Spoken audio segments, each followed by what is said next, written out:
जियार साहब, जिस तरह ईरान ने जवाब दिया है, क्या कहते हैं इसके ऊपर?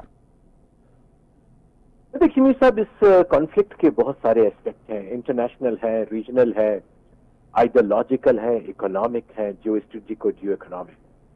तो उसके जवाब से हमें एक तो खैर जो बात बड़ी साफ नजर आती है कि ईरानी एक बहादुर कौम है, 3000 साल पुरानी सिविलाइजेशन है उनकी। उनकी एक तारीख है अपने वतन से मोहब्बत की, अपने जमीन से मोहब्बत की, अपने लोगों से मोहब्बत की, और एक बहादुरियों की इनकी एक बहुत बड़ी दास्तान है। लिहाजा उसी को वो सबूत दे रहे हैं उस चीज का। और उन्होंने कहा भी था कि हमें आप जो है वो अगर आप हमला करोगे तो हमें पाओगे कि हम आपको जवाब भी देते हैं, और जवाब दिया है। उससे अभी इस वक्त जो हालात देख रहे हैं हम वहां पे इजराइल में कि नेतन्याहू के इस मिस एडवेंचर के खिलाफ बहुत सारा पब्लिक ओपिनियन उठ पड़ा है। इतनी इनके जो एक मिथ था इनविंसिबिलिटी का, वो खत्म हो गया है। पहली दफा उनकी एयरपोर्ट बंद है गुज़श्ता 4 दिनों से, उनके पोर्ट बंद है, उनकी दुकानें बंद है, बाजार बंद है, स्कूल बंद है, दफ्तर बंद है। सभी लोग जो है वो छुपे हुए नीचे बंकरों में। जबकि उसके बरक्स अगर हम तेहरान को देखें, लोग ठीक है अपनी जान बचाना एक फर्ज होता है, लेकिन खौफ का कोई आलम नहीं है। बाहर आते हैं, नारे लगाते हैं, अपने फौजियों की हिम्मत बढ़ाते हैं।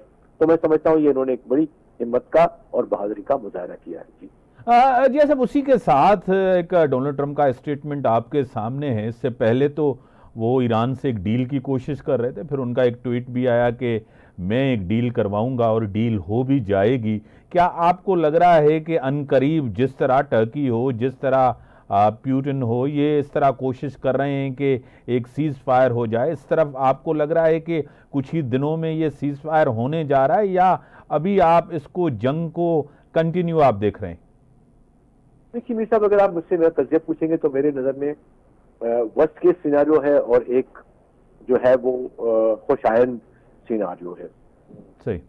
तो पहले मैं वर्स्ट केस सिनेरियो में जो जाता हूं कि इजराइल का जो इस वक्त प्राइम मिनिस्टर है, जंगजू जनूनी है नेतन्याहू, जो कि जिसके पीछे करप्शन के केसेस हैं, और वो अपनी जंग किसी न किसी तरतीब से जारी रखना चाहता है, जुर्मों पर बरीत करना चाहता है, और एक बदले की जंग वो जारी रखना चाहता है। और ये जंग 7 अक्टूबर 2023 के बाद जब शुरू की है तो उसने ये कैलकुलेट किया है कि अभी चूंकि ईरान कमजोर हो गया, लिहाजा अब आगे बढ़ो और उसका न्यूक्लियर भी खत्म करो, और कोशिश हो सके, अब तो उसने ऐलान किया है कि मैं रिजीम चेंज करूंगा।